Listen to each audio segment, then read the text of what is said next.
3, 2, 1. Welcome to Indiana Sports Beat Radio, presented by Endeavor Hospitality Group and Andy Moore Honda of Bloomington. Know your role and shut your mouth, you jabroni! Fires upfield into the end zone, and it's caught!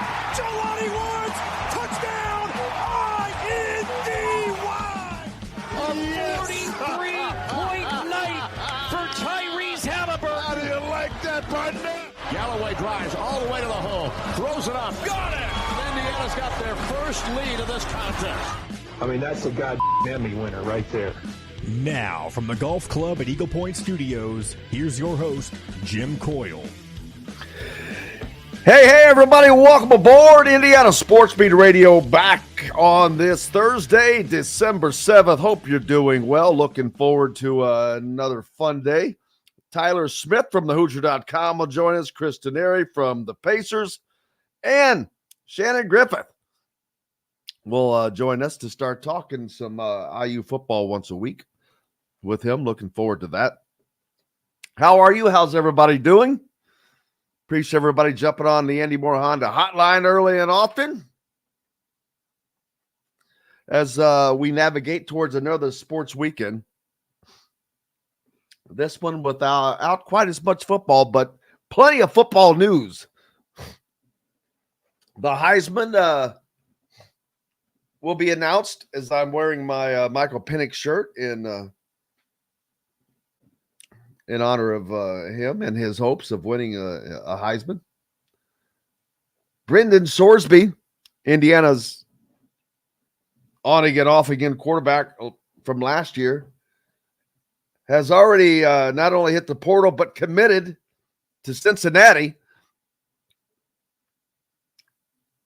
They already have the photos out, sitting in a chair, one of those throne-type chairs, throwing the ball in the air. So that was quickly doings. Didn't take long. And before the show started,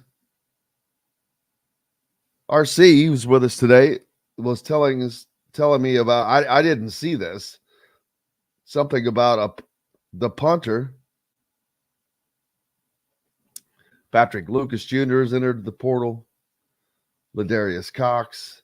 RC, did you happen to find that tweet that you were talking about? No, I'm still scrolling, but I'll let you know. I'll let you know when I find it. I'm still looking. Something to do with no, was this oh, you're talking about James Evans. Are you talking about their current punter, James Evans? The one that was ranked number 1. Well, by rank number 1, do you mean in high school or? Yeah. He was like a number 1 punting recruit, and I think he was just a freshman, but he's transferring out. I'm trying to find that tweet. I'll get back to you. Yeah, well, they've got James Evans if he sticks around, but if he's old enough to go, I would be gone. There's no way he's not going to NFL stardom. That dude has got a leg like a cannon. Shout out to everybody. Las Vegas, Larry jumping on. Fred, Bob from down in New Albany, Bill, also down in Southern Indiana. John W. in Southern Brown County. Sellersburg in the house. Man, got the Southerners on today. All my peeps down in Southern Indiana. Heath from Danville, Kentucky. Hey, Carl, how are you, sir? 5 left, Justin and Philip.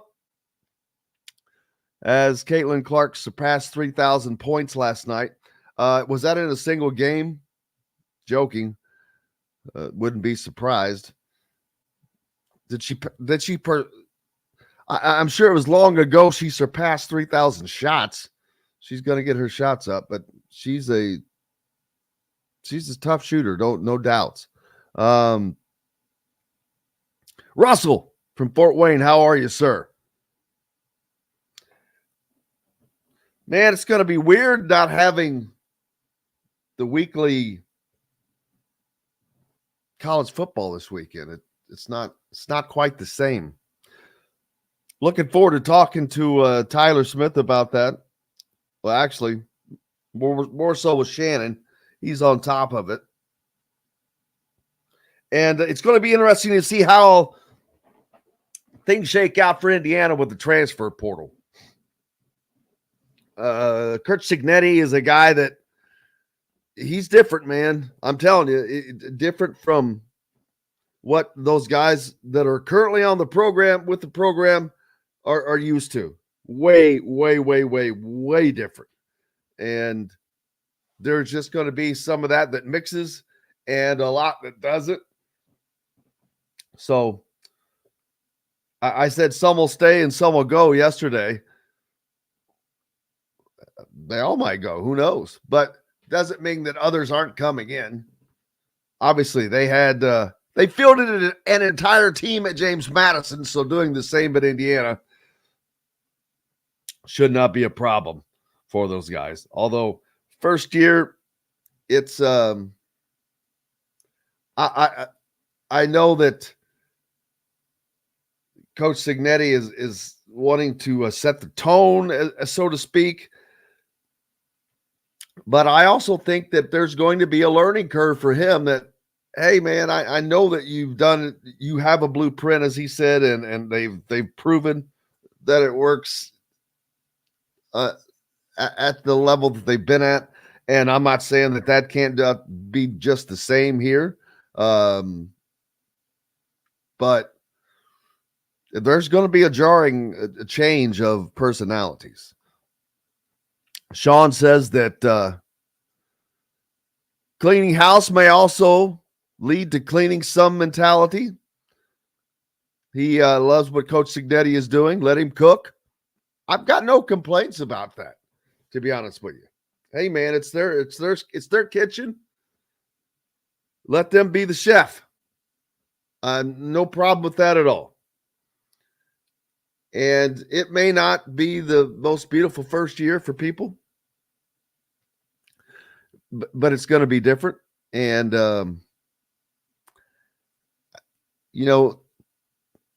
change is not fun for anybody, especially for those who aren't used to much of it. And I think Indiana football fans specifically, we're not used to much change, which success would be change. But to get there, you may have to take different paths. And some people may like that. Some people may not. So looking forward to these bowl games that are coming up. I have made my picks for the Indiana Sports Beat Radio College Football Mania Bowl picks. Pete put together for us. Thank you again, Pete, for taking care of all that. But you can go to ESPN's Capital One Bowl Mania, and the group is Indiana Sports Beat Radio. Password B-Town. Make your picks. We've got 3 winners from the season-long college pick'ems that some of the prizes are sitting right behind me, as a matter of fact, that we've got to get sent out to the winners there. Congratulations again, Jason Woodard and the two Bills. The two Bills. It'll be interesting to see who wins this Bowl Mania, because it's 43 games. That's 43 picks you have to make. And you have to make the national championship pick, not knowing who it's going to be, kind of. You get a side. Either the Georgia-Michigan side, or no, I'm Georgia. Either the Alabama-Michigan side or the Texas-Washington side. That'll be interesting to see. I sure wish I had money on Washington winning a national championship. Someone not too long ago was telling me that they had a friend that put X amount on Washington to win a national championship prior to the season. Not a bad bet. That's going to pay out well.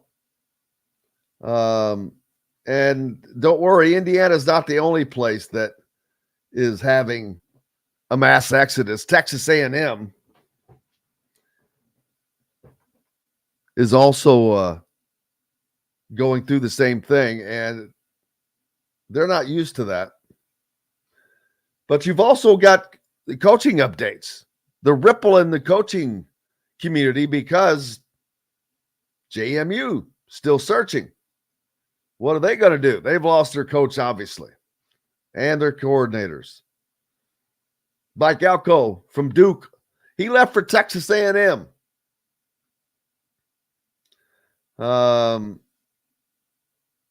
Penn State defensive coordinator, I did not know he was there. Manny Diaz, he's the former head coach at Miami. Ohio State DC, Jim Knowles. Toledo head coach Jason Candle and Troy head coach John Sumrall are all in the mix there for that job there at Duke. Then you've got Tulane filling Willie Fritz's spot, who left for Houston. They believe that Florida State offensive coordinator Alex Atkins and Tulane interim head coach Slade Nagel are potential candidates.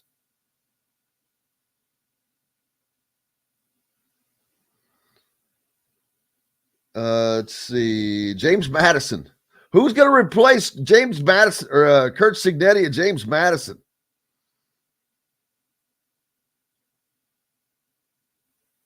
Rutgers defensive coordinator Joey Harris-Mick and Holy Cross head coach Bob Chesney are in the running for that. Wyoming coach Craig Bowl announced he will retire following the Arizona Bowl. New Mexico hired Bronco Mendenhall, former head coach of BYU and Virginia. He compiled a 135-81 record in 17 seasons between those two stops. Middle Tennessee hired former Vanderbilt head coach Derek Mason. He was 27-55 with the Commodores before being let go. See, I've got to get me a football coaching job. Just get yourself a 3-year contract or 4-year contract, whatever. I don't care. They can fire me after 1 year and pay me to go away. But man, that's where the money is. Getting paid not to coach. Best. We've got to take a break. We've got lots more coming up here on Indiana Sports Beat Radio. We're back with it right after this. We'll be right back to the Golf Club at Eagle Point Studios for more Indiana Sports Beat Radio with Jim Coyle, presented by Endeavor Hospitality Group and Andy Moore Honda of Bloomington.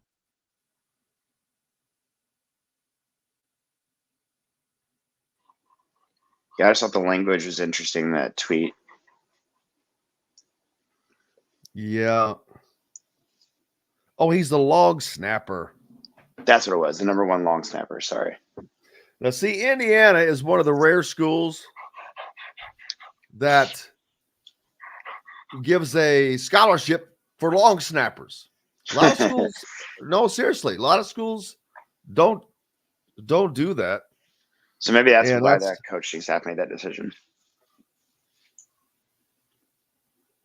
Yep. Interesting. Part of that was because Indiana's special teams are one of the areas that Indiana could try to be elite, good in. Yeah, man, this thing's starting to aggravate me.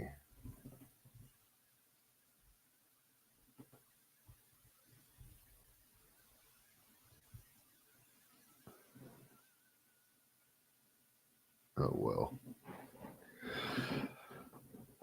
Yeah, he's a long snapper. Alan Suckup. Great last name. Yeah.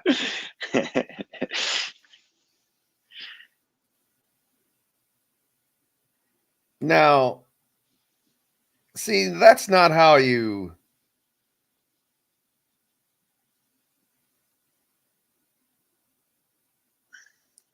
That's not how you can do whatever you want, but It's not tactful. well, not only that, I mean, at the same time, he's not saying anything negative or that's not true. He's pissed off, which he has a right to be. Maybe I would do the same thing. I don't know. You ready to go? Ready to go back live?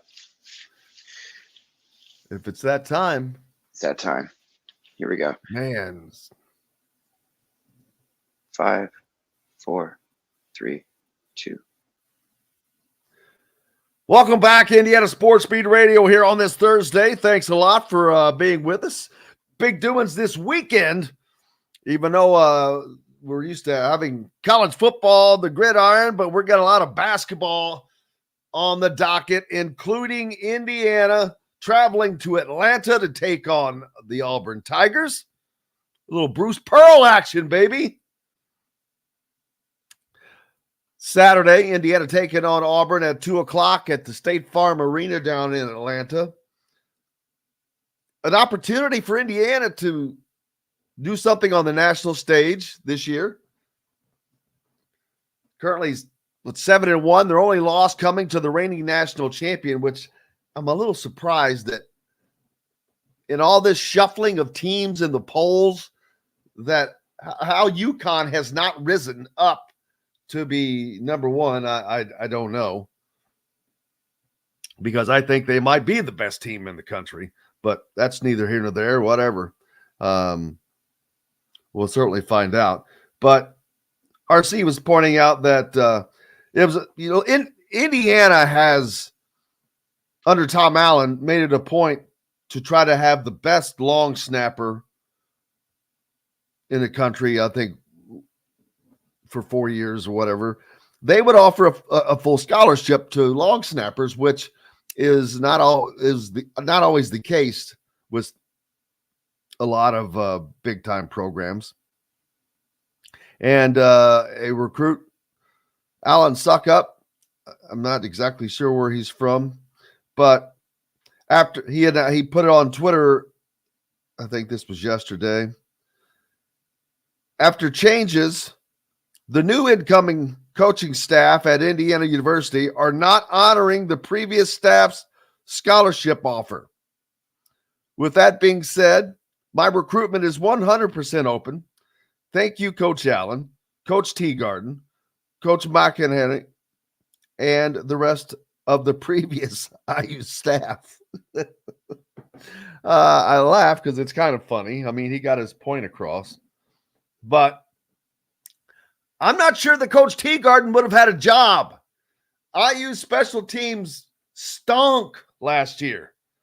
I mean, let's be honest. They were part of the reason Indiana was not good. Special teams was not good. Other than James Evans, who was freaking spectacular. Dude, just cannon of a leg. My gosh. I mean, he punted, daggone it, who's the always Pete Stoyanovich. Got to go way back. I know that's a name from the past for Indiana for kickers, but probably the best kicker to ever come out of Indiana. Played several years in the NFL. But James Evans is as good a punter as Pete Stoyanovich was as a kicker at Indiana. Just unbelievable. Saved them so many times this season. And that dude has an NFL future. Exactly. Ray Guy wasn't at IU. I was thinking kicker. But he kind of reminds me of a Ray Guy, doesn't he? Ray Guy, the original boomer. Man, the Raiders. For the Raiders. The Raiders. But, yeah, a lot of changes going around. Indiana basketball this weekend, like I said, taking on Auburn. And this is supposed to be a somewhat a home game for Auburn because of where it's taking place? I guarantee you that will not be the case. Indiana fans have shown in too many opportunities, they're going to travel. And this is within driving distance. I'm not talking about the ones you got to fly to that are even harder, like Las Vegas and Arizona, who should have had an overwhelming home court advantage last year. There didn't. And in New York versus UConn not too long ago, a few weeks back at Madison Square Garden, where again, UConn should have had an overwhelming home court advantage, and they did not. So I will be pretty confident in saying that Auburn is not going to have a home court advantage in Atlanta either. And Indiana playing probably the best basketball they've played so far right now. They are showing the effects of getting a little deeper into the season. Even the backcourt, which has gone through some struggles with the loss of Xavier Johnson.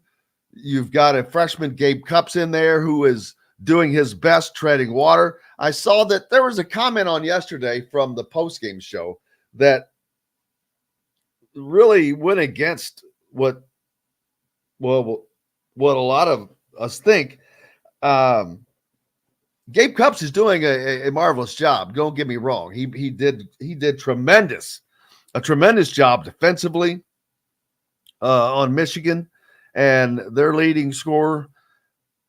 But they're going, if Xavier's going to be out for an extended time, they're going to have to get some scoring from Gabe Cupps. And I'm not talking about, he does not have to score 10, 12, 15 points a game. But you did lose 10 or 11 points a game with Xavier. That has to be picked up. And not only does it have to be picked up, you have to be able to count on your point guard to score a few points. He has to be recognized by your opponent as someone that can score, that you can't just leave alone. And he hasn't done that yet. I was looking up, we talk about three-point shooting and Indiana's incredible inability to do that. And I was looking through the record book at something else yesterday, but I noticed that 5 of Indiana's top 11 all-time three-point shooters. Think about this now. That's nearly half. 5 of the top 11 were all on the same team. They played together. I'm talking names like Pat Graham and Greg Graham, Calbert Chaney, Damon Bailey. Who am I leaving out? Todd Leary was on the list. So there you go. There's 5. They played together. So when he talks about being on a team of pretty good shooters, yeah, I'll say. It's crazy. 5 of the top 11. Not only that, you want to add 2 more to that. The top 2 of that list, 7 of the top 11, occurred from 1986 through 1994. Through that period of time. Outside of that, nobody has cracked the top 11 other than Armand Bassett in 2006, Christian Watford in 2010, and Matt Zeisloff in 2014. That shows you should always have a little bit of change in the old records. But my God, 5 of the top 11 all time on the same team. That's crazy. But the fact that they're not getting that shooting, why? Well, mistakes in recruiting. daggone, the kid from Illinois. I'm drawing a blank on his name right now, but he's one of the first that comes to mind. Luke Goody wasn't recruited by Indiana. Really. I don't think. No, he was not really. No. Jordan Hulls and Tom Coverdale were not on that list. Let me pull that back out. Jordan's up there in a lot. Jordan is on that one. My bad. I missed that one. Good call. Thank you very much, Justin. He was 2010, of course. He sits in there. And not only that, I even asterisked it. Jordan put up the most three-point shots ever as a Hoosier than anyone else. And that's something that makes Jordan and Pat Graham both were spread out over 4 seasons. Pat Graham, unfortunately, hurt a lot of that time. So he doesn't have up. He only put up 179 lifetime three-pointers compared to the 576 put up by Jordan Hulls, the far and away the most by anyone. So it hasn't been emphasized. Jordan Hulls played with Christian Watford. It was emphasized. Tom Crean emphasized the three-point shot. This has not been the case for Indiana. They haven't emphasized it. They haven't recruited. Why doesn't Indiana have a shooter? They don't recruit shooters. Trey Galloway is not a shooter. Gabe Cupps is not a shooter. CJ Gunn is a shooter. And Mackenzie Mbako is a shooter. He hasn't comes along. Where's Hornsby on that list? Man, he's probably performing somewhere in Las Vegas. Talking about Bruce? Just kidding. Not on that list. Matt Roth, was he on that list on the top 11? I do not believe so. This is career all game percentage. Nope. Not on it. Not on that one. I mean, he may have led the team in a particular year, but this is all time I'm talking about. I mean, when 5 of your top 11 were on the same team, first of all, that's mind-boggling. But you have to emphasize that part of the game. And it has not been over the last couple of years. You would think with the portal, that would be a focus, but it hasn't been. That's the one thing that this team is missing. They don't have to hit 15 threes a game. 6, 7, 8, marvelous. It's all this team needs because of how it's made up and and the challenges that it poses from Kalel Ware and Mackenzie Mbako and solid backups like Anthony Walker, Caleb Banks, guys that are playing pretty well. Indiana is just missing three-point shooting.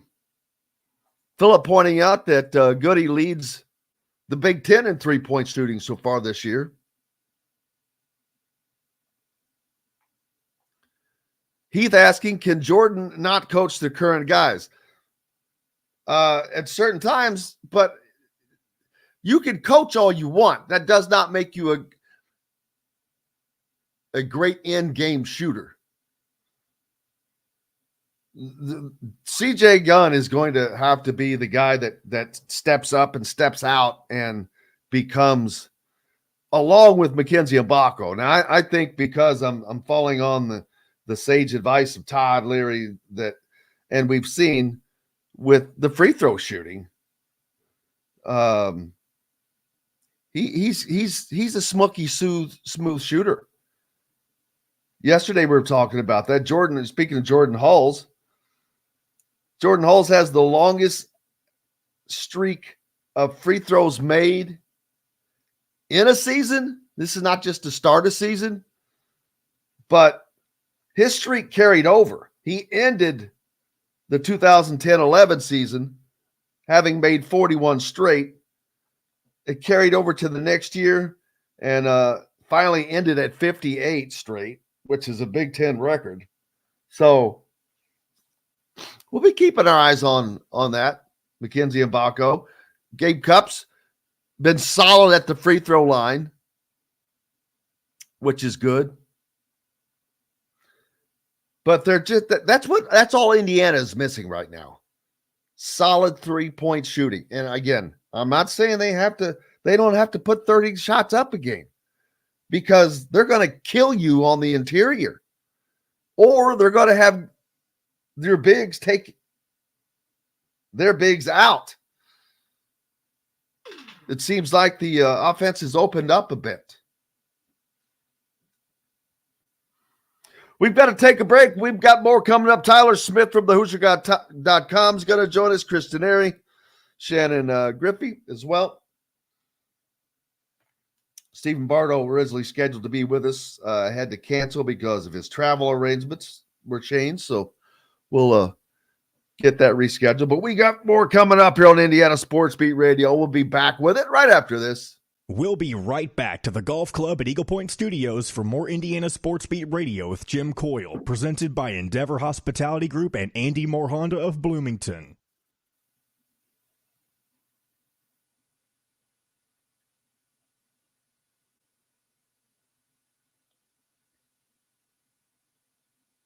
Oh, wow.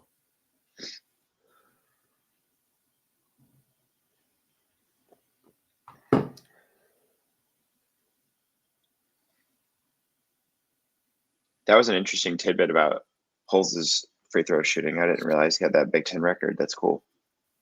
Yeah, we talked about it yesterday, but I didn't realize it was a Big Ten record. Remember J.J. Redick had a long streak? I know that's not Big Ten, obviously, but I was nobody cares about J.J. Redick. I'm kidding.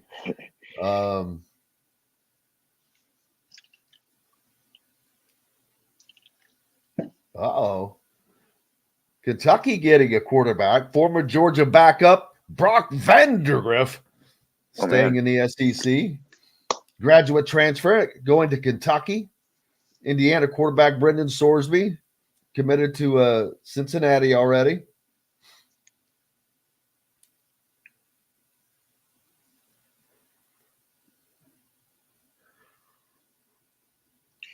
Yeah, you remember Bruce Pearl used to coach Southern Indiana, right? On a U.S. side. Yeah. Yep. I believe won a national championship there, did he not? Yes, he did. That's where I went to. That's my alma mater. My grandpa used to own a bar in Evansville, and he said, I guess Bruce Pearl was a regular there. And no kidding. That'd be no shock. The only thing my grandpa said was he had a foul mouth. But, well, I can't say much to that. Nah, my mouth's pretty foul as well. But I remember that was when he was coaching that Wisconsin team that he took to the Sweet 16. When my grandpa was telling me that. But anyway, it's time for us to go live. Man, we don't get the 3 minutes anymore? It was 3 minutes. Killing me, Whitey. They're killing me. Grab.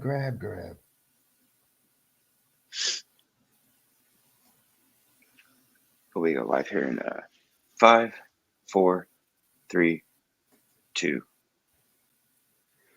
Welcome back, Indiana Sports Beat Radio here on this Thursday. We are close to the weekend. As a matter of fact, we're close enough that this should count. As a matter of fact, Welcome back, everybody, on this day. Appreciate everybody on the Andy Moore Honda hotline. John W. said he graduated from USI. We were talking about that in the break. Bruce Pearl used to coach at Southern Indiana. John W. said he graduated from there when it was called ISU-E. I guess, is that Indiana State University at Evansville? Just taking a stab at that one. Robert pointing out an interesting to note that the state's top high school football players, most are going to Ohio State, Michigan, Notre Dame, and Georgia. One going to Purdue and Duke, the rest uncommitted. Talking about Indiana's top 10 high school football players. Well, that's how it has been. Ohio State and Michigan are going to come over and they're going to pluck the good kids from whether it's Center Grove or whether it's Cathedral, where Ben Davis, whomever, they're going to get that. And that's a problem with Indiana. The state is getting they're not getting the top talent out of this state, but that has been that way for a long time. Now, if that were happening in basketball all the time, that would be a problem. But it has not been the issue. So looking forward to games this weekend. There are plenty of them. We got plenty of games going on. The good thing about college basketball is that it happens all the time, man. We don't have to wait just once or twice a week. Last night, action over in the Big Ten or across the Big Ten. I think we had 4 games. Rutgers lost at home. No, they were on the road.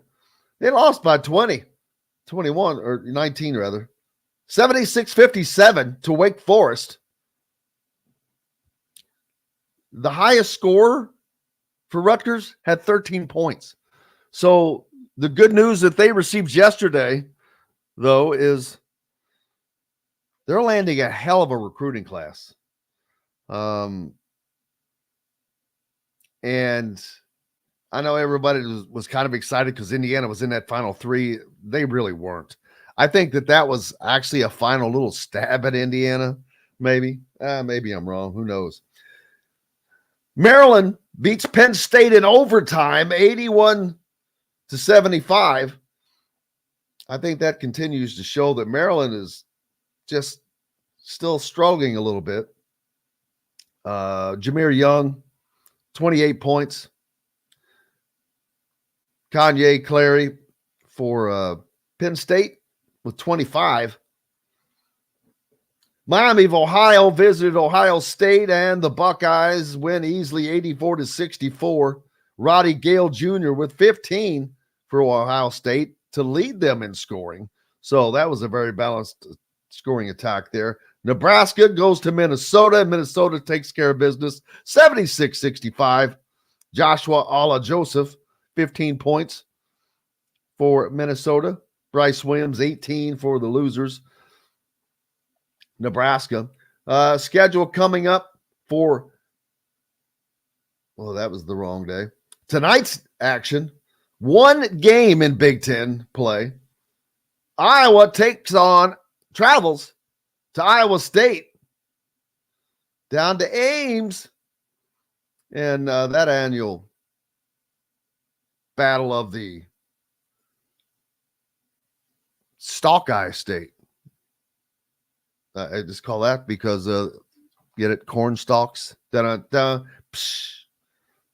made that up on the fly, RC. Can you believe that?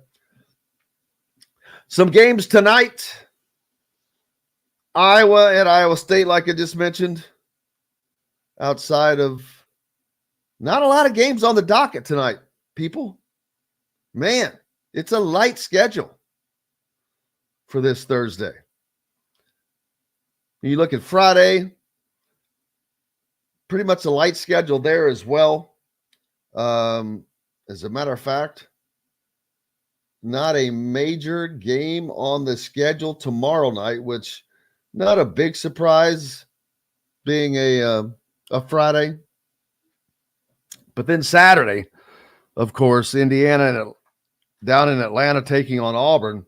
But in addition to that, just in the Big Ten alone, Illinois, number 20 Illinois, travels to number 17 Tennessee. That game's on at noon, immediately before Indiana's game. Florida Gulf Coast, to a former Indiana opponent, they traveled to Minnesota. Alabama is at Purdue. Auburn, as I said, is considered to be at Indiana, although it's at the State Farm Arena in Atlanta, Georgia. I'm still trying to figure that one out. Number 23, Wisconsin. This may be the game of the weekend. Wisconsin, they'll upstart in the Big Ten. They've had a good start to the season, ranked number 23. They are at number 1 Arizona at the McHale Center in Tucson. Ohio State will travel to Happy Valley to take on the Nittany Lions. And Rutgers, they go to Seton Hall. Now, don't forget, post-game show after the game, Todd Leary on Saturday is Indiana and Auburn will clash. Indiana,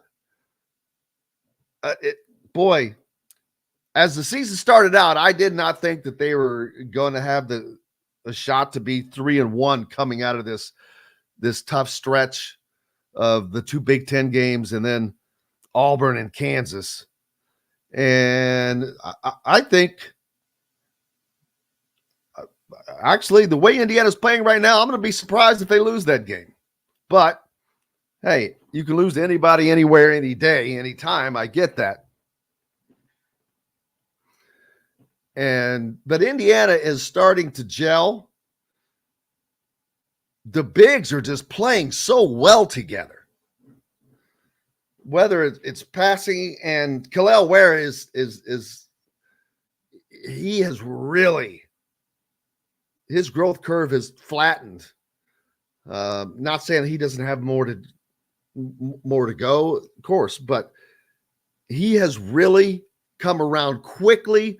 His confidence level seems to be very high. He is not afraid to take on guys in the middle. His shooting has looked feathery and a good touch. And I'm not talking from the outside. That's the inside. And then behind the three-point line, very confident out there. He doesn't take too many. And that's a solid mark. Smart. He's playing smart basketball. His motor has never been a problem here at Indiana. So you have to give Mike Woodson credit to being able to pull that out of him.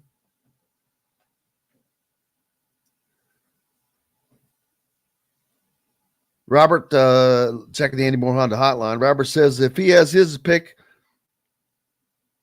he'd like to see Indiana beat Kansas. Well, of course, I'm sure most fans would. Now, don't want to get too far ahead of things, so we'll let them win the game against Auburn. But if they did win that game, boy, oh boy, you want to talk about setting up another good hype train. Last year, it was because they had Trace Jackson Davis, and Indiana was going to, one of the favorites to win the Big Ten title. They're not carrying that baggage this year. And I think that was too much baggage for that team to carry. I'm almost positive of it. I think that became just a big old sling of rocks on their back as they went through the early part of the season, because they were going through the same thing that this team is going through, not necessarily with Trace Jackson Davis, but as a team. And it was just a completely different scenario. Now, I think that there's not as much attention being focused on one player. And I think that has leveled the waters for Indiana. The pressure is spread out. And they're just Indiana's playing much better as a team right now than they were at the same time last year. It will be very interesting to see what happens once Indiana gets to that Kansas game. And I'm not going to sit here and preview that game right now. We'll get to that. But it is going to be very interesting, especially if they can get by Auburn. Five Left says that all of the media covering this year's team had already written them off. Now they're reevaluating. Well, I have to admit that from what we saw in the beginning, it was not looking good. And then you lose your point guard. Boy, that doesn't help matters. But guys like Khalil Ware have really stepped up. Malik Renew has been a solid presence. He has been consistent and solid. And Mackenzie Mbako is starting to emerge. And just like Mike Woodson said, hey, he's a freshman. He's got to learn this game. Well, there's truth to that. But more importantly, Indiana getting a lot of production off the bench. So much talk about how deep Indiana's basketball team was last year that turned out to be BS. They just weren't that deep. This year that's not the case. I mean, you have to take Gabe Cupps away from that right now, which is unfair, but they had Gabe Cupps coming off the bench. You've got Anthony Walker coming off the bench, Peyton Sparks, CJ Gunn, Caleb Banks, guys like this, and they are all producing in some form or fashion. That is a huge difference than last year's team, in my opinion. I still am not at all a fan of this hockey line substitution patterns. You just cannot run. I don't think you can run 5 new guys in there at the same time. If they were a team that got up and down the floor, maybe, if Indiana was a team built on pace, I'd understand that more. Run them to death. That would make sense, but that's not what they're built on.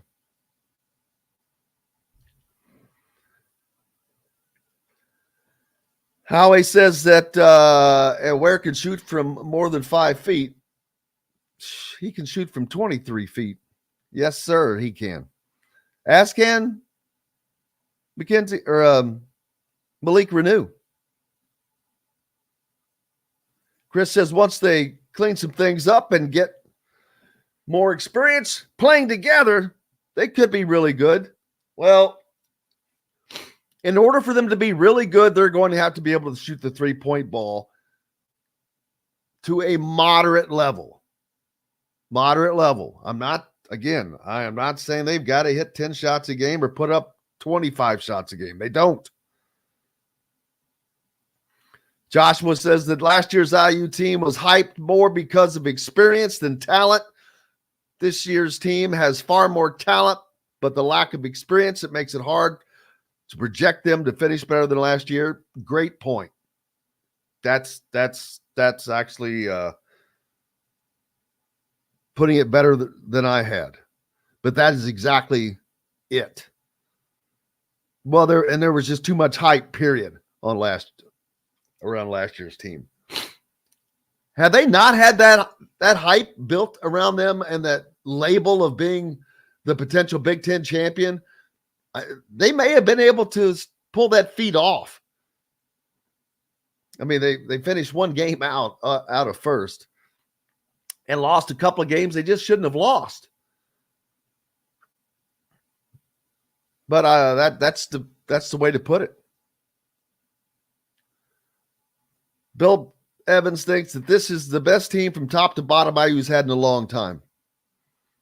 Well, it's certainly heading in that direction, and guys like CJ Gunn, continued improvement. Caleb Banks has been a pretty solid, consistent. Kind of picked up where he went off. He's dealt with some injuries this year. Who will win the Big Ten? I mean, Purdue, obviously the runaway favorite, already have a loss. Is that the loss that shakes up and wakes them up? We'll find out. We've got to take a break. We've got lots more coming up. Well, I guess we're not ready yet. We'll bring Tyler Smith in early, then we'll take a break. Tyler can join us now, and then we'll take our first hard break. Tyler, how's it going? It's going well. How are you?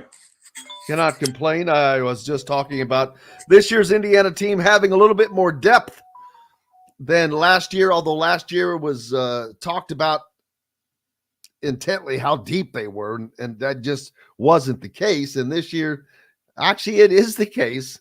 And I'm still saying that with them being down their starting point guard right now. They're getting the type of play, although they're going to have to get production at guard.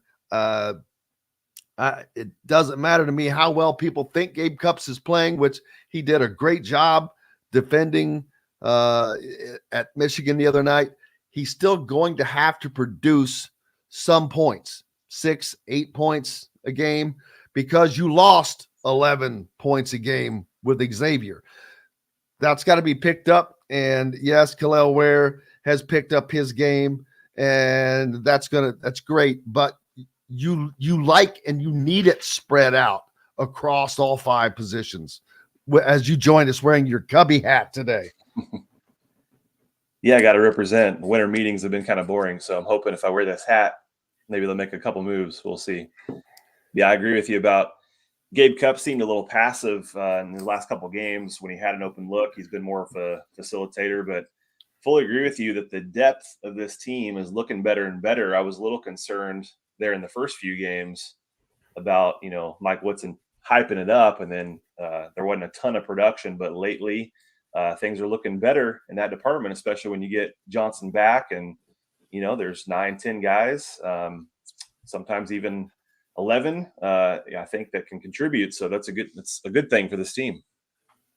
Dave G asking, what does Anthony Leal not do when he's on the floor that would let him play in the game on Tuesday? He seemed like he did fine the last game, and he came out and he's been missing in action. Well, first of all, you have to ask Mike Woodson that, because it's also part of what they see in practice every day. It's not just what we see in games. So you have to remember that, number one. Number two, there's a lot of times it's matchup issues from a coach's standpoint. They may not like the matchup that a particular opportunity presents itself, and so that could be a reason. So I can't give you the answer why, but if I had to guess, it could be an athletic matchup situation or something like that. Yeah, I think as far as Michigan goes, Cupps played 32 minutes, and they really like what he was doing, as you said, defensively.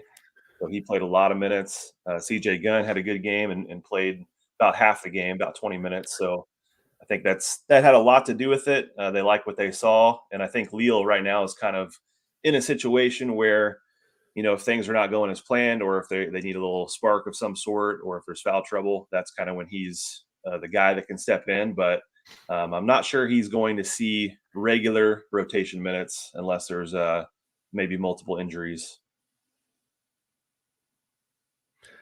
Justin, with a great statement, said while there's less focus on one person, like last year, Trace Jackson Davis drew most of the attention.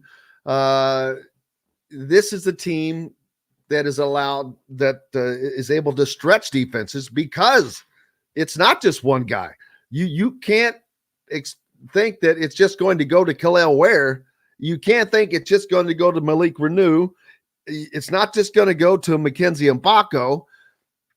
Even Trey Galloway but they still need a fifth option on the floor. And that's why not having Xavier Johnson hurts this team because they're not a good three-point shooting team.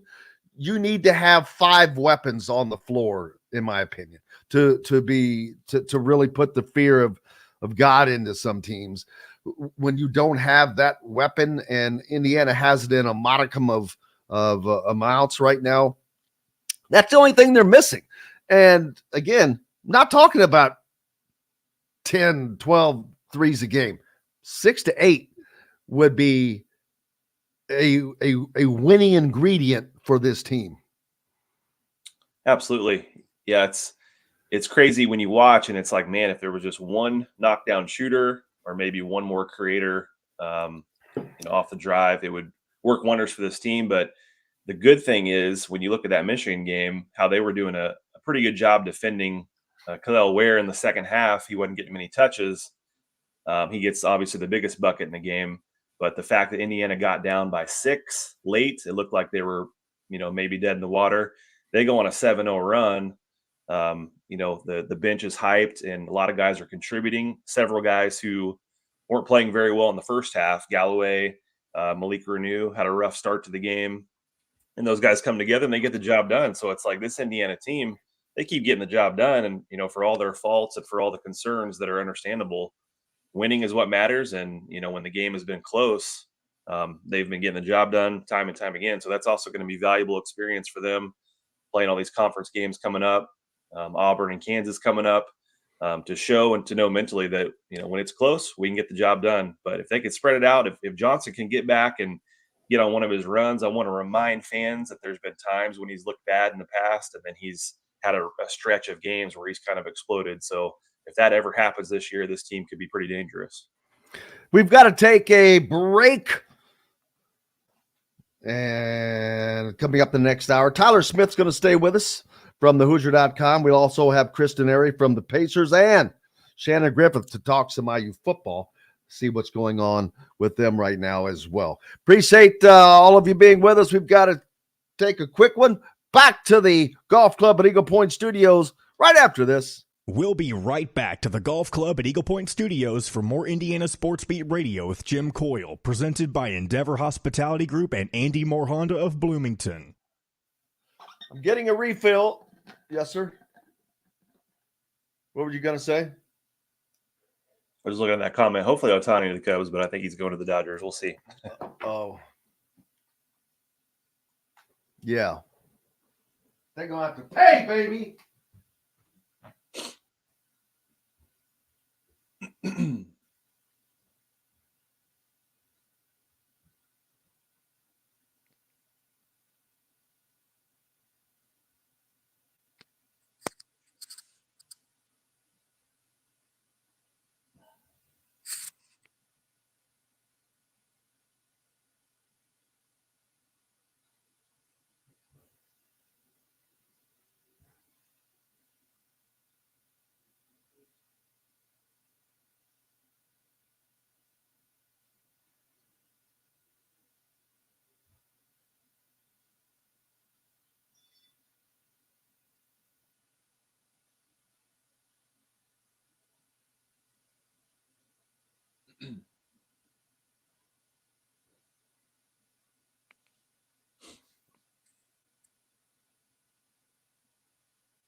It's a beautiful day in the neighborhood, a beautiful day for a neighbor. Would you be mine?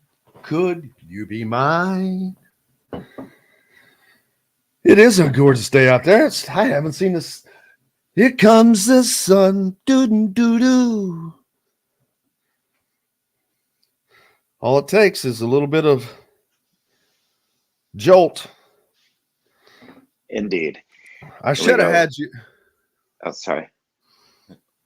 We go live here in 5, 4, 3, 2, 1. Welcome back, Indiana Sports Beat Radio here on this Thursday. Appreciate you joining us. Don't forget, if those of you living or looking for a home in the Indianapolis area, you need Cheryl Sizemore, and her 2 decades of experience could be the difference between getting the home you want or not. Reach out to her, Cheryl at IndyHomePros.com, one of our longtime sponsors, and we love her. Thank you very much. Make sure you support our sponsors, people like Cheryl. No doubt. People like Dr. J down in Sellersburg at Reynolds Family Dentistry. You heard Todd Leary talk about just having to get in there, that Dr. J works him in. So support all those who support you. Southern Indiana, Bubba's 33. Great place to go watch the game. Heisman tracker.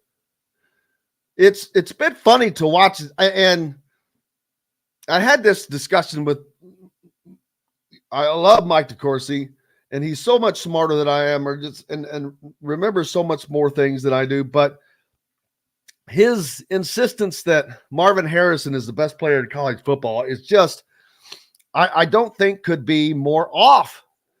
It might be the best receiver, and if he were running punts back or kickoffs back or doing something different, but I don't think that he's the best. I don't know that he's better than, dang it, what's the kid's name from Colorado? It goes both ways. Thompson? Oh, that's right. I'm talking to a non-football person. I forgot. Tyler knows jack about football. He is basketball out. Basketball. But I'll save this conversation for Shannon.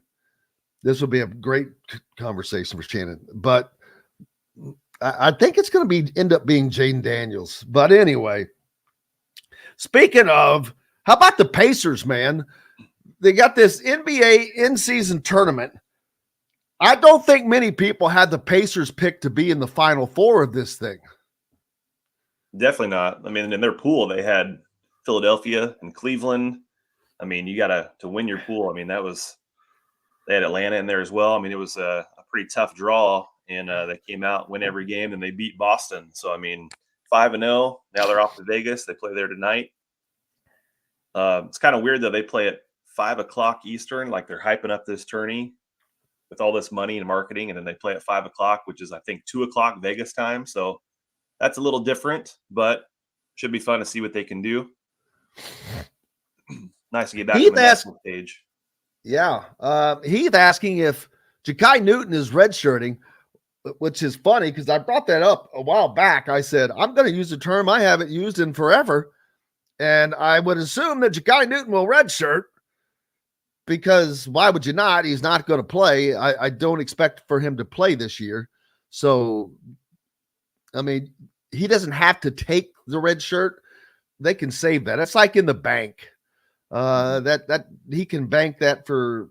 He has that if he wants it. Yeah. Next year, otherwise he'll just be a sophomore, but he can at any time become a red shirt. So, we'll see about that.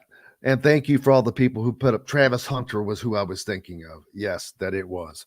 The Big Ten right now, it's so early. These first 2 games, I don't know that there's been enough sample size to see who's going to do what. Purdue suffering their first loss already at the hands of Northwestern, but that does show that Northwestern is going to be a player in the game again this year, with Boo Buie leading the way. I just love saying Boo Buie, Boo Buie, Boo Buie. Boo Buie, yeah. The fact that he's even returned, should be the first clue for people to think that Northwestern is not going to be an easy out, especially on their home court. That guy can flat out ball, and I think it's going to be another year where anybody can win on any night. I mean, look at the hype around. Michigan State coming in. I don't even think they're ranked right now with some early losses. There's only a handful of teams that are ranked, but at the same time, I don't know that there's an easy win on the schedule. Maybe a couple teams, if you get them on their home floor, but playing on the road, that's why that win at Michigan was so important. I don't care what any fans were concerned about, Michigan's down. It's not that's a big win. You went on the road. That's a big deal. Yeah, it is. And it also gets them past one of the tougher games they're going to have. Now, I don't know I don't have their schedule in front of me, but I'm going to assume they didn't get lucky enough to not have to go back to West Lafayette. Yeah, they play there in February. Bodarius Bowie. Budarius. There you go. Budarius Bowie. Is that his name? That'd be funny.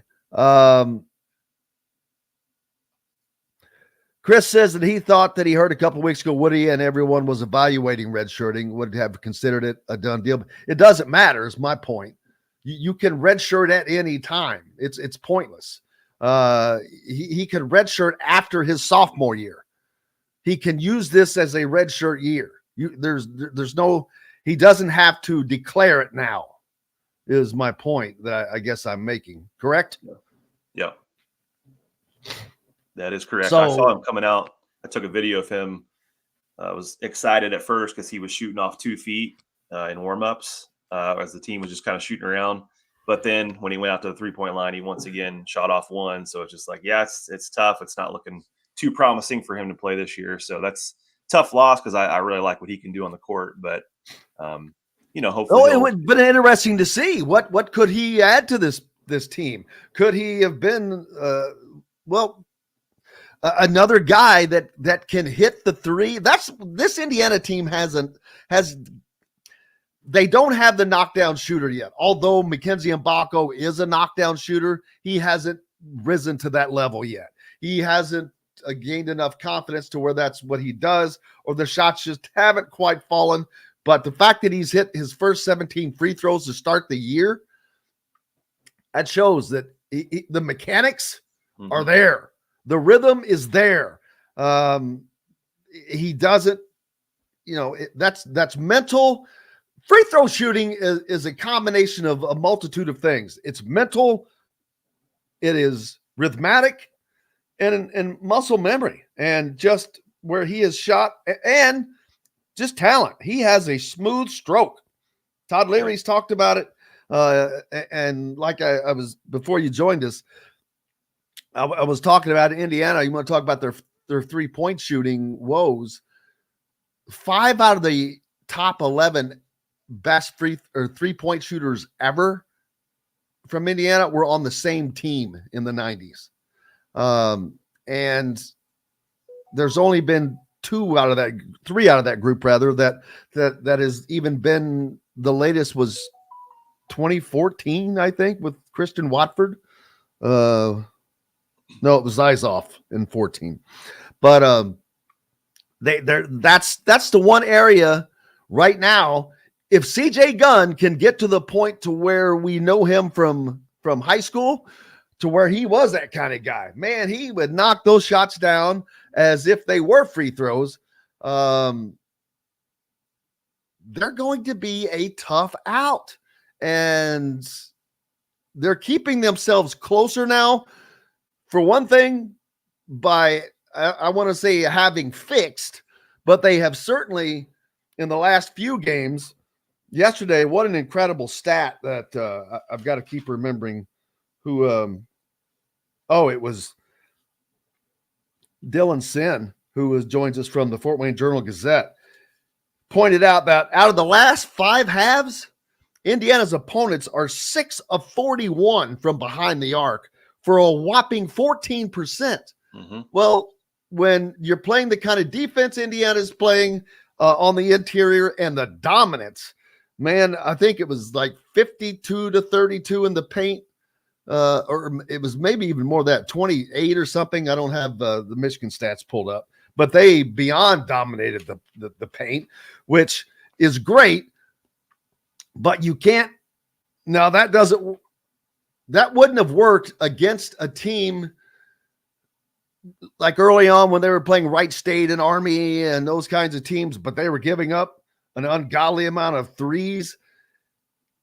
If that had been a team like Auburn or Michigan or whomever, that you're going to have to strike a better balance. That may have been problematic, but those were great times to learn that. And man, they're getting there, and they're going to get there.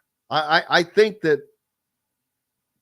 their confidence is only going to grow, even with the current lineup, and with Gabe out there playing, Gabe Cupps playing point guard. He's just, I used the analogy. He's just trying to tread water right now. He's trying to focus on his defensive assignment, which is number one, and then swap ends, and he's the point guard, number one. So he's got a lot of pressure on him. He was not expected to be in that position, but he's handling it well. He's going to have to start producing a little bit offensively, but he is doing a yeoman's job right now. Yeah, I think clear progress has been made defending the three. They're still not hitting a ton. They've hit 25 in the 8 games total. But you mentioned CJ Gunn, man, how big were those two, the first 2 that he's hit all year in Michigan? You know, they probably don't win that game without him knocking those down. So that was big. Yeah, I was looking up. Auburn is another team that right now is not shot that well from the three this year. They're 29%, I think. So if Indiana can continue, like we've noticed it really the last couple of games, rotations are looking better. They still have a few miscues here and there, but Woody continued to preach that, hey, we're going to figure it out. You know, got to do a better job, and we're going to get there. And good progress in the last few games because, as you said, if they dominate in the paint and just hold their own from 3 and defending the 3, that's when good things will happen. Yeah. So let's go through Auburn's team. Who does Indiana have to look at stopping on the perimeter? Johnny Broom. He's the big boy that he's 6'10". Johnny Broom, go sweep. Yep. Another fun name. 18 points, 9 boards a game so far. Return from last year. He's Bruce Pearl. You know those guys. They've had some tourney success in several years. I think the Final Four was in 19 or something, but I think Broom with his abilities, I think he's shooting almost 60% from the field. So that'll be a really fun matchup, whether it's probably Ware, but some Malik as well, to kind of go strength versus strength a little bit. And then they brought in, I think Holloway is a freshman who they brought in, highly touted guard, who's averaging about 11 points a game. They do have pretty good balance. I think they have 7 guys averaging 7 or more points. So some good balance. It'll be a really intriguing matchup. I know a few weeks ago, fans thought that the Auburn, Kansas were 2 automatic losses, but I don't think that's the case. I think Indiana's going to have a chance. Well, I think they more than have a chance. I think that this game has gone from one that before the season looked like Indiana was a clear underdog. And I no longer think that, partly because Indiana has progressed in a way that has helped change my mind. Auburn is not quite what I thought they were going to be. Have you seen a line on this game yet? Has anyone seen a line? I was trying to find one a few minutes ago and didn't see one yet. So maybe that comes later this evening or even tomorrow. But Johnny Broom is definitely the guy. Not only does he lead Auburn in points at 18-3 a game, rebounds as well at 9. So almost averaging a double-double from his forward spot. We'll see what Indiana can get done on him, but looking forward to it. Make sure you reach out and give Tyler Smith a follow for all things Indiana, the coverage at thehoosier.com. And we appreciate it. And are you going to Atlanta? Will not be going to Atlanta. Not going to Atlanta. He was just in Ann Arbor. So yep. The travels are all over the place, but we'll be talking to you soon, and we appreciate it, man. Sounds good. Have a good one. You betcha. Hey, we've got to take a break. Up next, our good friend Chris Denari joined us talking about the Pacers and their I don't know if I want to call it improbable, but surprising run to the Final Four. Hey, they get to go. Not many teams get to talk about going to a Final Four in the NBA, but we've got kind of a mini Final Four for them. Chris Denari up next here on Indiana Sports Beat Radio. We'll be right back to the Golf Club at Eagle Point Studios for more Indiana Sports Beat Radio with Jim Coyle, presented by Endeavor Hospitality Group and Andy Moore Honda of Bloomington.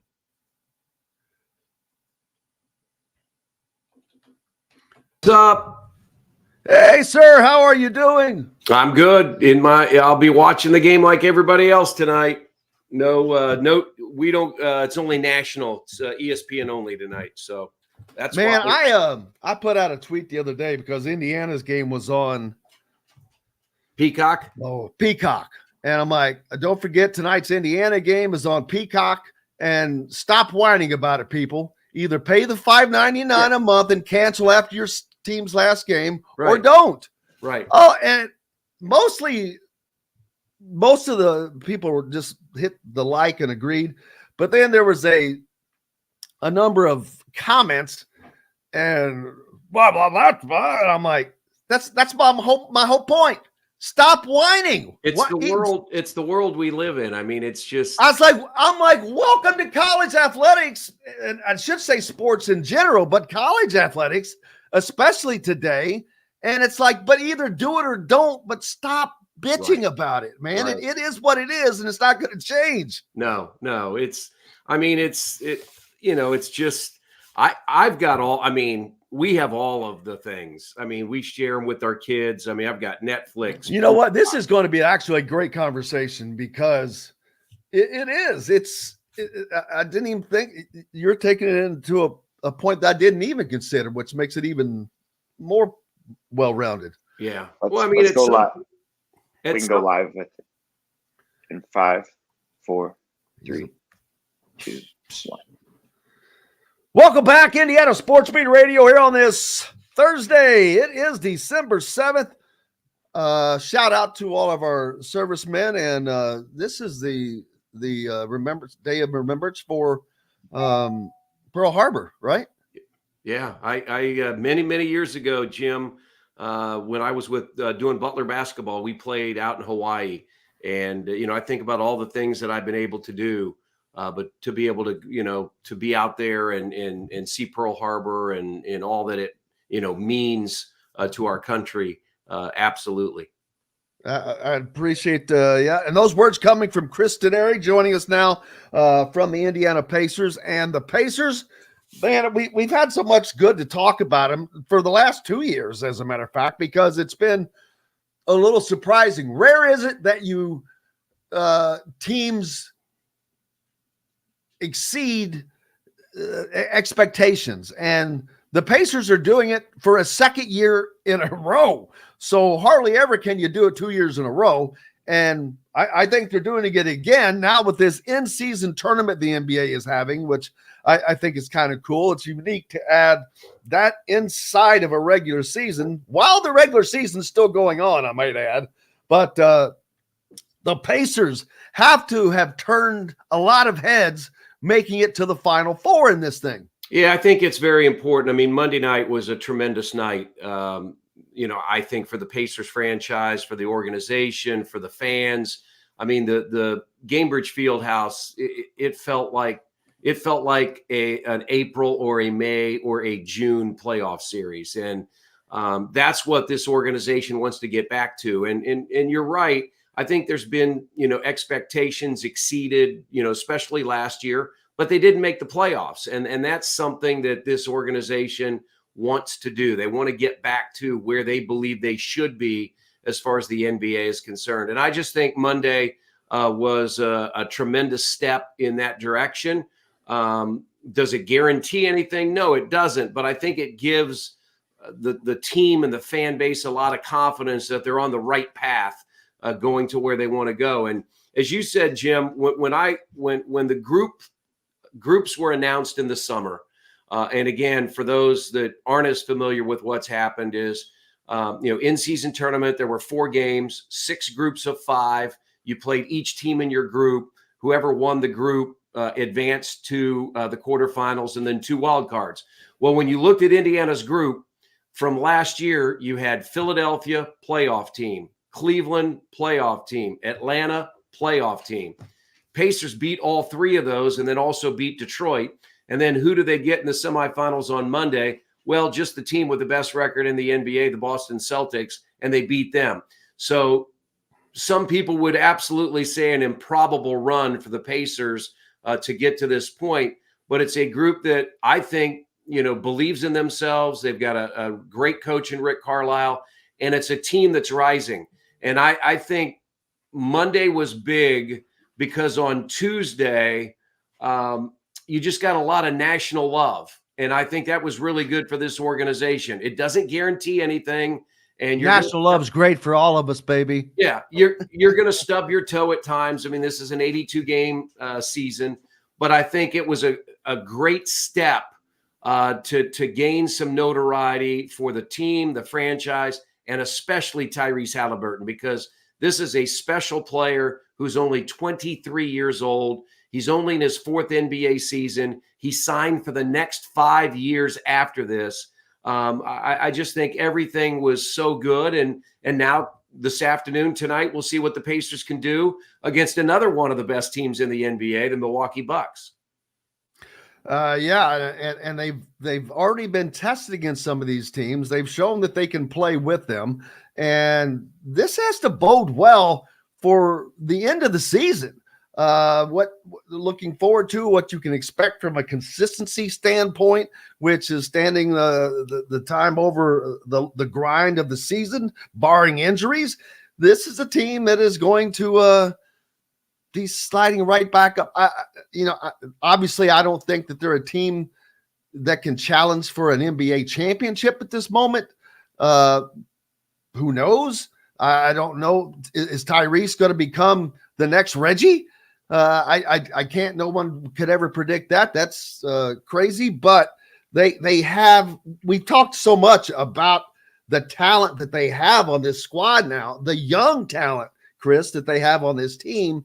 And man, they just seem like they have really gelled. And that's when you know you have something special. Yeah, they have a lot of young talent. That they have a lot of first-time pieces. Obi Toppin, Bruce Brown were acquired in the offseason to make this team better. Miles Turner is 27 years old, and he's played 9 years with the Pacers. He's the most veteran player on the team as far as years with the Pacers are concerned. It's just a really fun group to be around. They enjoy being around each other. They root for each other. I think no better view of that than those that watched either our telecast on Bally Sports on Monday night or those who watched on TNT. The emotion that those players played with, the reaction from the bench when one of their teammates made a big play. I think that says a lot about what this team is all about. I think it also says a lot, Jim. There were a lot of questions about the in-season tournament. Would the players care? Would it matter? I think if anybody watched Monday night, you knew that it mattered. And if you watched Tuesday night, the late game, the Lakers and the Suns went down to the final shot. It mattered. When you give people a chance to compete for something, it matters. And I think about this, Jim, because, you're so closely connected to the college game with your IU connections.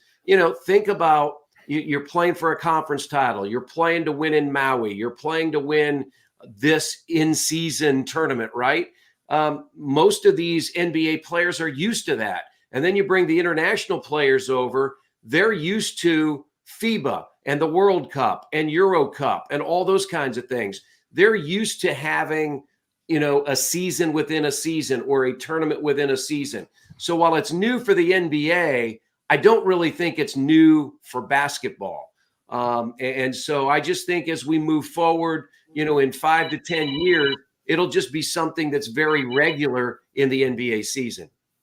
Yeah, that happens to me a lot when it comes to soccer.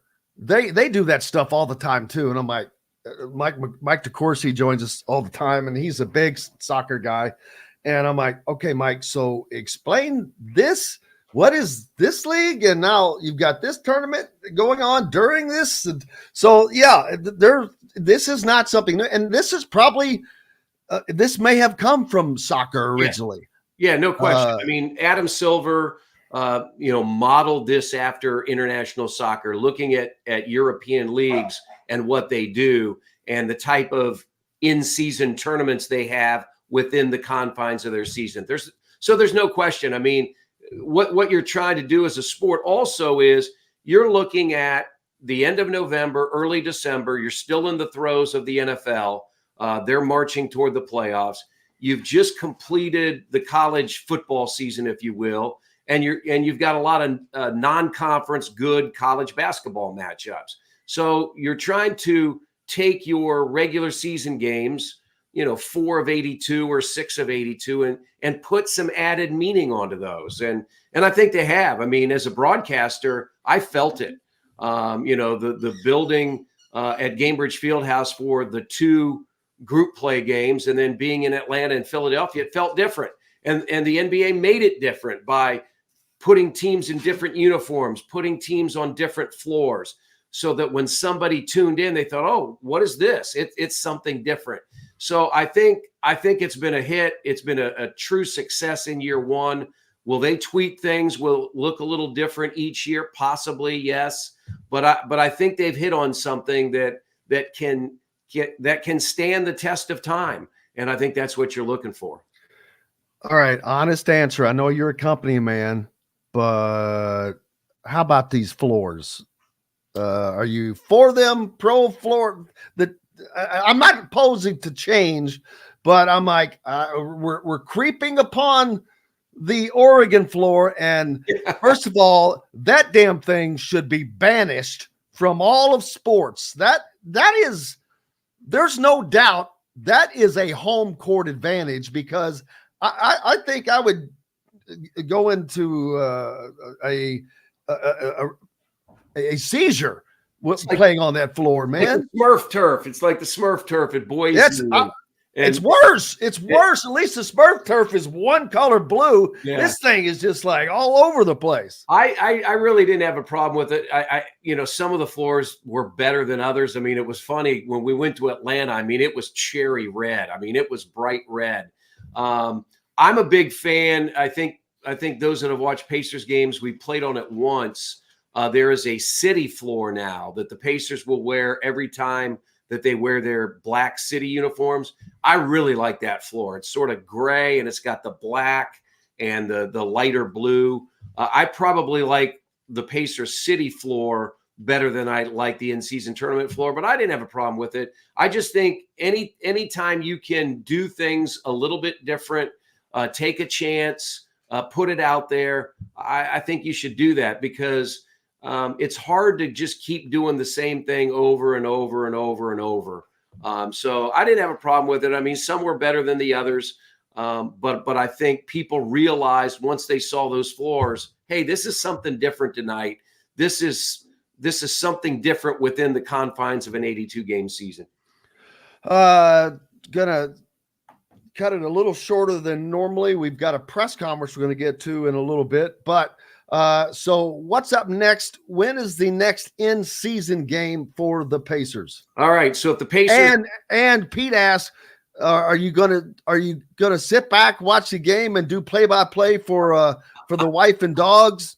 Yeah, I said I've done 131 straight games, and the last game I didn't do was the Pacers TNT game 2 years ago, when I sat in my basement, and during the commercials, I had my portable putting green out, and I was putting. The one thing about not doing the game, you get a little bit nervous, because I want the team to win. When you're doing the game, you're working, and while you want the team to win, you have a job to do. I don't have a job to do, so I don't know if my wife would appreciate me doing play-by-play just for her, so I'll probably just watch. But Pacers win today. They will play Saturday night at 8:30 against either the Lakers or the Pelicans, and then would fly directly to Detroit, because we start a 4-game road trip on Monday in Detroit against the Pistons. That'll be our next telecast on Bally Sports. Looking forward to it. Cannot thank you enough, as always, Chris Denari from the Pacers. Make sure you give him a follow. And, man, I wanted to get into the discussion of these apps, and I'll try to do it quickly. I'm going to drive myself out of this. But I put out a tweet about the Indiana game against Michigan being on Peacock the other day, and I said, hey, either pay the $5.99 and cancel after the last game on there, or don't. Yeah. But stop whining about it. And most of the people were in agreement, but then there were several comments of people, blah, blah, blah, blah, blah, blah, blah. And I'm like, no, stop whining. Either do it or don't do it. Yeah, it is what it is. Yeah, what I would say, Jim, I never want to tell people how to spend their money. That's not my job, and everybody has their own. That's what I did. I did. Right. I'm like, either do it or don't do it. I don't care. But I'll say this is, you've always paid for it in some form. I know back in the days when games were on Channel 4 and, it was over the air, we didn't have cable. I get it. But this is 2023. There are a lot of different things that are going on. And, I've said this about our Pacers games. We're not on YouTube TV. I get it. I wish we were. But you can get an app to watch the games. Do you have to pay a little bit more money? Yeah, you do. You have made the choice to pay less money to get sort of less things on YouTube TV. So if you really want to watch those games, whether it's IU on Peacock or the Pacers on Bally, you're going to have to spend a little extra money. That is money that you were spending before.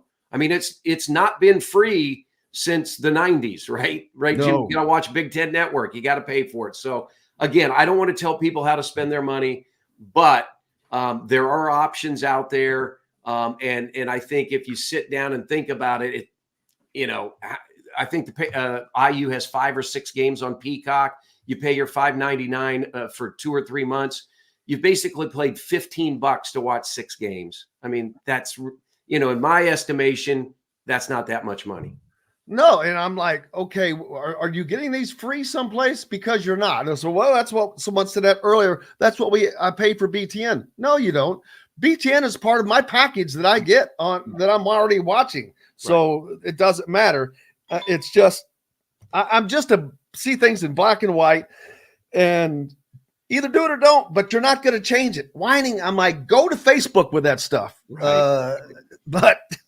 We all, again, they're just things that happen. And if you, I like what you said, if you don't want to do it, don't do it. If you want to do it, do it. That's exactly. Streaming is cheaper. I also put this out. Well, you can always go buy a ticket, drive to the venue, pay for the fuel both ways, pay for the concessions that you're going to consume, and your time of driving there and back. Is that worth $5.99? Yeah. Well, let me tell you this, Jim. I know you got to go. Is the Pacers have a deal where you can buy, I think, tickets in the balcony for like $30 for 6 games, 5 or 6 games. Plus, they give you 6 months of Bally Sports to watch all the Pacers games when you aren't at the game. So the Pacers are putting together a package of, hey, you can come to the games and we're going to give you Bally for like $30-some.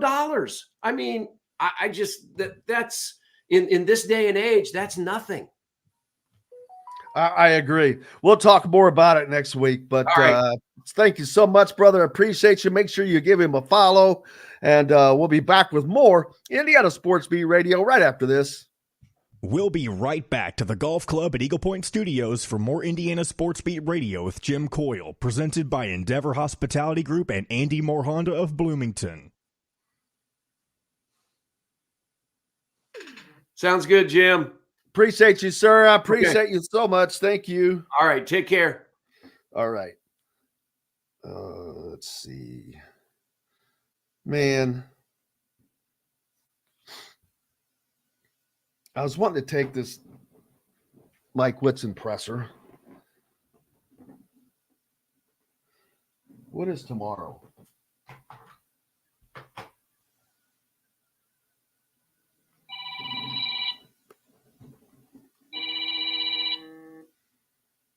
Dismiss.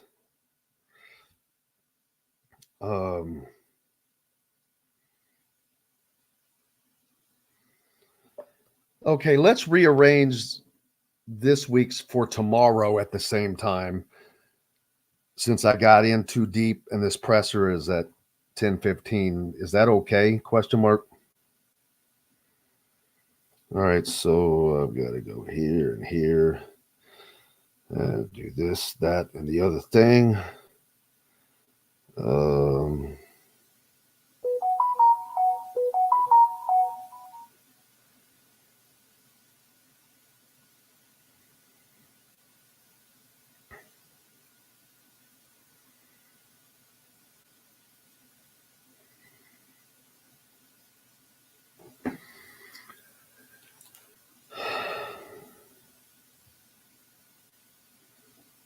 Actually, they're always late, so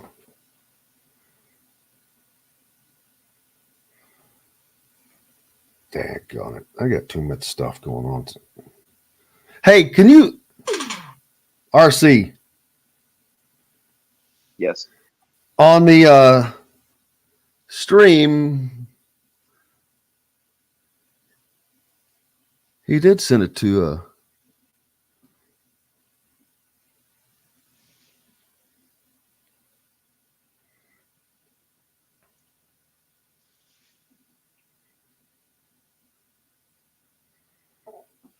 thanks, but look in your spam because I'm seeing that the link was sent to Coach Griff 55 at, and then your .com address, which I don't want to give out right now because people can hear me.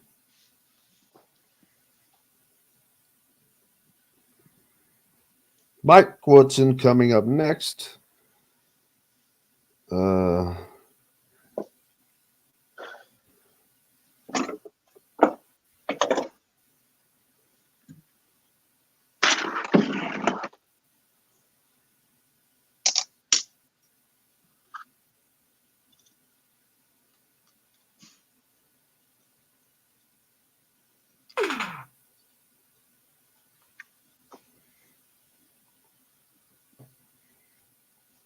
It's time for us to go live whenever you're ready, Jim. Yeah.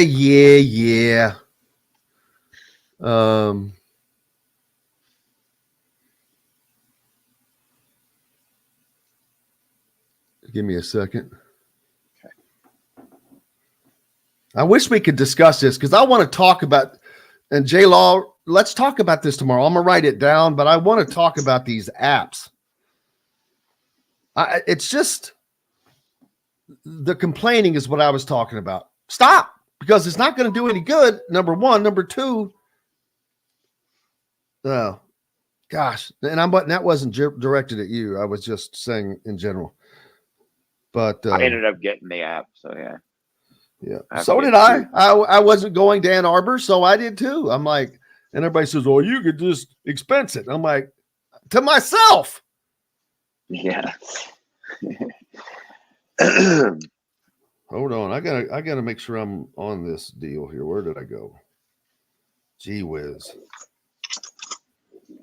Just let me know when you're ready. Close all. Gosh, dang it.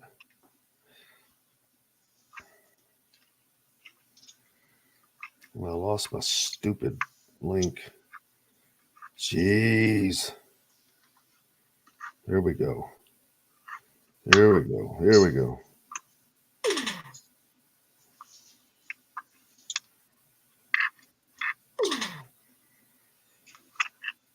Why am I the only one on here? There we go.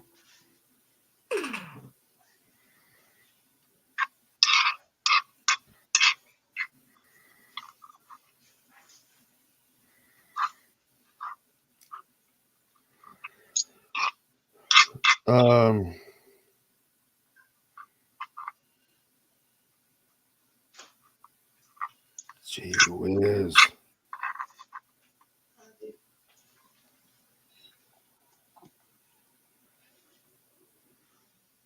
All right, we can go whenever. Okay, we go live in 5, 4, 3, 2, 1. Welcome back, Indiana Sports Beat Radio, here on this Thursday, December 7th. Thank you so much for joining us, as always. Kind to do some things on the run right here. Mike Woodson having a presser here in a little bit, actually scheduled for right now. And so I am trying to get that connected and makes sure that we are ready when he does go. And plenty of to get to. But yeah, I look forward to having that discussion as far as the apps go. And because everyone, you're paying for one way or another, but by doing that, it's much less expensive than going to a game.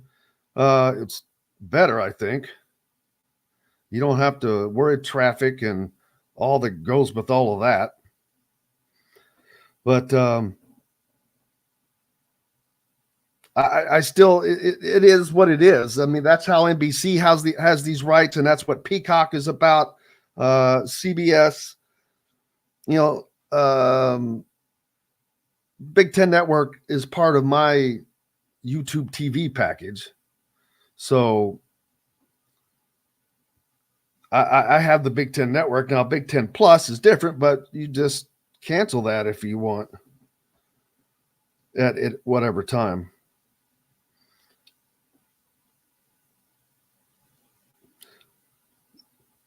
RC, do you have any apps? What apps did you get?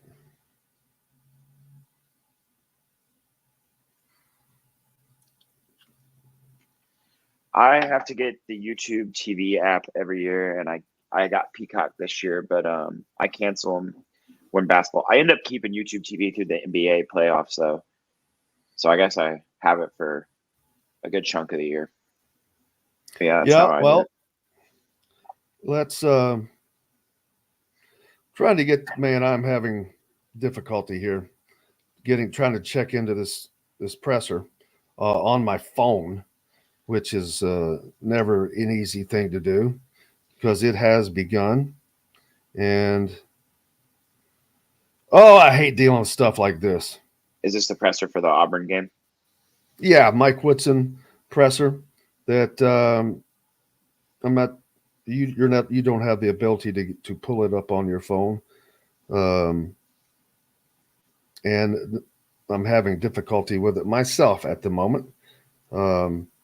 As I try to get there, I will continue to try to navigate this stuff. For the people. For the people. For the people. For the people. People's champ. Yeah, well, something like that.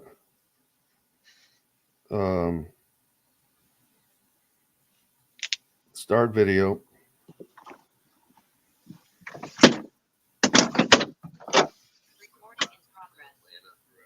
There we go.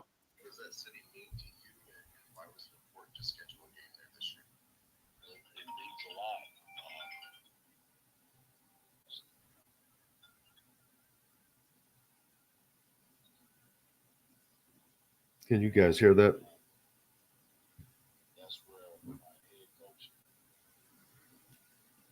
I think you need to turn it up a little bit or get it closer to the microphone if you can. People that supported me when I first started my journey as a head coach in Atlanta. That's better. It was important that I take a game back there because I think for a lot of the people that supported me that were in my corner, they are still there. And that means a lot to me. And I figured bringing the game back would be something special for the people that have supported me all these years. Mason and Jeff. Coach, kind of in that same vein, I wanted to ask about Caleb Banks. He's another guy that's from Georgia and one of those kind of sophomores that you had that you would need more out of this year. Kind of going into this game, what have you seen from him this year as he's kind of evolved into that bench role in that second unit? Well, again, he's played well. I mean, he's had his ups and downs as a number of guys on our team, but we've been able to hold things together based on how we compete as a team. I thought the other night he was brilliant, man, coming off the bench. He did a lot of good things for us. Louisville's probably his best game where he allowed a lot of minutes and played tremendous for us to help us win that game. I thought the bench the other night they were wonderful, man, in terms of how they competed. They scored the basketball. They got after, the perimeter guys, and being, big. He banged around a little bit in there. Walker did what he needed to do. And, as we continue this journey, they're going to have to continue to do that and roll together to help us win basketball games. Yeah, and Jim? Hey, Mike. Before the season, you had mentioned that some people in the past, said that Khalil Ware, it doesn't work harder, that he's lazy. That hasn't seemed to be the case this season. Just how have you been able to get the most out of him so far this year? You heard the same stories that I heard. That was the knock on him. But again, that's behind him. I don't even know why we were rehearsing it because, or revisiting it. It's behind him. That's what was said about him when he played back there in Oregon. But we didn't recruit him for those reasons. We recruited him because we thought he could help us win basketball games, and that we could, as a staff, put him in the best position possible to be successful to help us. And he's a young kid too that's trying to figure it out. And he's coming here, and we pushed him, and he's played some pretty damn good basketball for us. But we got a long way to go. We got to continue to grow as a player and get better. And in doing that, I think he can help us continue to win basketball games. Jim, then Zion? Mike, this is the second marquee type event you played with this team early on in a marquee venue after going to Madison Square Garden, now going on the road to Atlanta, a fertile recruiting area as well. But what is taking your team on the road this early against this level of competition do for them for the rest of this season? Competition is good, gentlemen. It's always been that way in basketball. I've never been a coach to shy away from competition. It kind of puts our team, lets you know where you are and where you stand as a basketball team, win or lose. It's we got a tough schedule. We knew that coming in this season based on the players that we brought in. So Auburn's next up. We got today and tomorrow to continue to prepare for them, and we'll see where it leads us on Saturday. Zion, then Seth. Yeah, Mike, just going back to the topic of you of going back to Atlanta, I guess, do you just have a favorite memory of a game that you coached in back there? No, not really. Because when I started that journey, I started out with 18, 19, 20-year-old young men that didn't have a clue of what the NBA was about.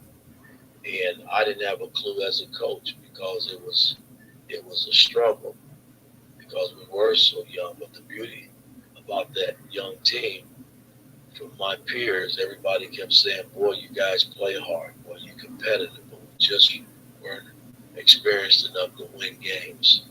And we grew together as a group. And we eventually broke the ice and got in the playoffs, and then that's when it all took off. We took Boston that year in the first round to 7 games, and they ended up winning the NBA title, which that was the biggest thing for those young kids to experience because they hadn't been in the playoffs. And once they got there, the media, everybody had us being swept, wouldn't win a game, and hell, we forced a game 7, which could have won it either way. And they ended up winning, and then going on to win an NBA title. So, those were fond memories to be able to take a team of young men and build it and have some success behind it. Seth, last one. Mike, I wanted to ask you about CJ. I know he did a lot of good things for you on Saturday. I know also for shooters how important it can be just to kind of see one go down. How important was it for him? You know, that was his first three-pointer that he made in nearly a full calendar year. Just how important was it for him to see one go down, and how much can that kind of get him going, you know, the next several games? It was very important. I mean, he had his struggles. You know, he's made a lot in practice and just didn't carry over in the game for him. The fact that he made a couple, you know, that was fantastic for us.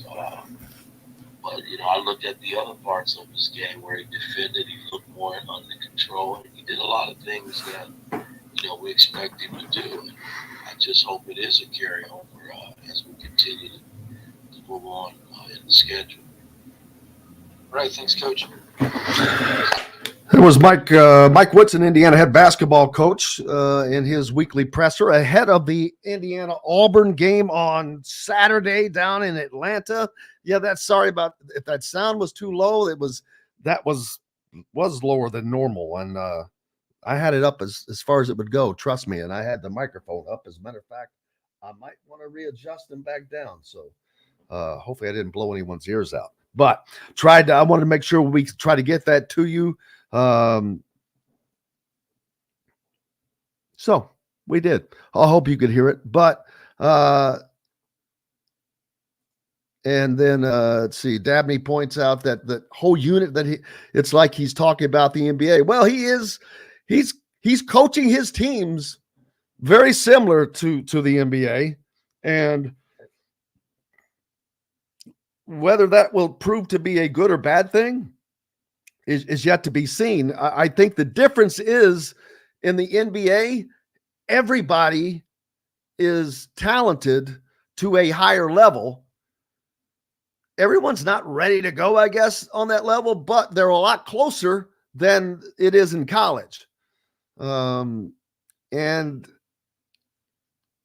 you've got a lot less players also. You got 17 on an NBA roster where you've got 13 on a college roster. So there's that. So, but we'll go over that more tomorrow.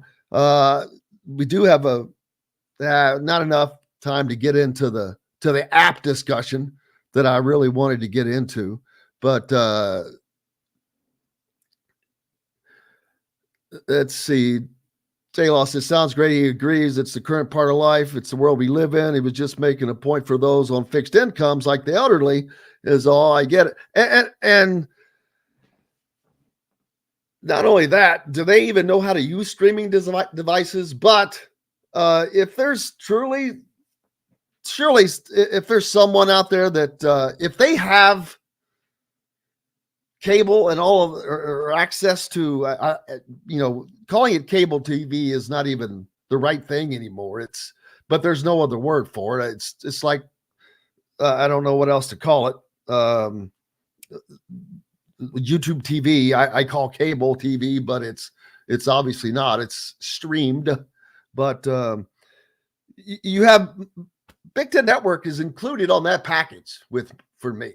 So, I'm going to have something regardless. I'm going to be paying for, whether you're paying for actual cable where you live or satellite. Most of the times there's sports packages that are just with those. And the Big Ten has done a great job placing itself as being one of those. They've been around the longest and they're increasing their markets. Now, this Peacock thing is because when the most recent broadcast rights negotiations, Fox was the one selling off parts of it to CBS and NBC.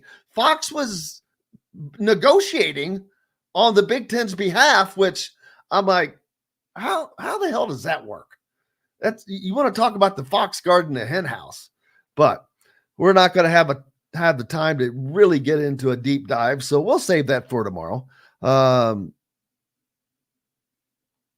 Don't say that, Bill, because then that eliminates us. Bill says they need an IU press conference app and charge $19.99 a month fee.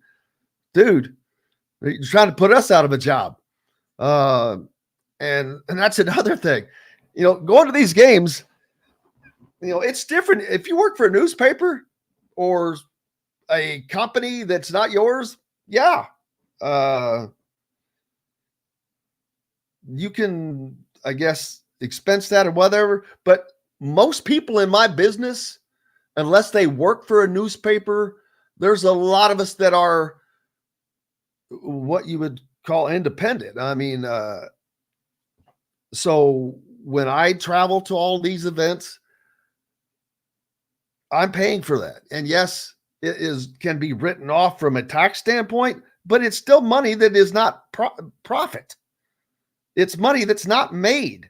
And it's a hell of a lot more expensive to travel to each and every one of these games than you can imagine. And so I think an app for a couple of months, bam, get rid of it when you're done with it. And it's all good that way. Man, a big thanks to Tyler Smith, Chris Denari, and Shannon Griffith is going to be with us tomorrow. We're going to see going forward, he's going to be with us weekly, which time day was going to actually work out better. Stephen Bardo was not able to be with us this morning, so that kind of really put us behind. And sorry about that. But getting weekly guests scheduled in is not always the easiest thing to do. But Shannon's going to be joining us, and he is very deeply into the football side of things and will help us stay on top of all things going forward as well. Looking forward to coming back and doing it again tomorrow with the incomparable Bob Kravitz. Zach Osterman also on the dais. Travis Miller from Boiler Upload. And we will have Shannon Griffith to join us. So we've got all kinds of things to talk about. How has the week gone in the first week for Kurt Signetti? We will certainly find out when we talk to Shannon tomorrow. Who's staying, who's going, we'll update that. Who's coming? There are guys that are going to be coming into Indiana. We'll see. It's going to take him a year to really establish that, at least. But we'll talk about that more tomorrow as well. Man, I can't thank everybody enough as always. Big thanks to RC for filling in. I believe John is back tomorrow. And thank goodness RC's done a marvelous job. Yesterday was terrible being by myself. I felt so lonely. But I'm never lonely when you guys are around, and you all are the best. Cannot be here without you. Thank you so much. Until tomorrow, I'm Jim Coyle. I will see you on the radio. Thanks for listening to Indiana Sports Beat Radio. Be sure to subscribe to our YouTube page for more clips and team coverage of Indiana basketball, football, and more. You can also find full episodes and tons of other content on thehoosier.com. We'll see you next time for another edition of Indiana Sports Beat Radio.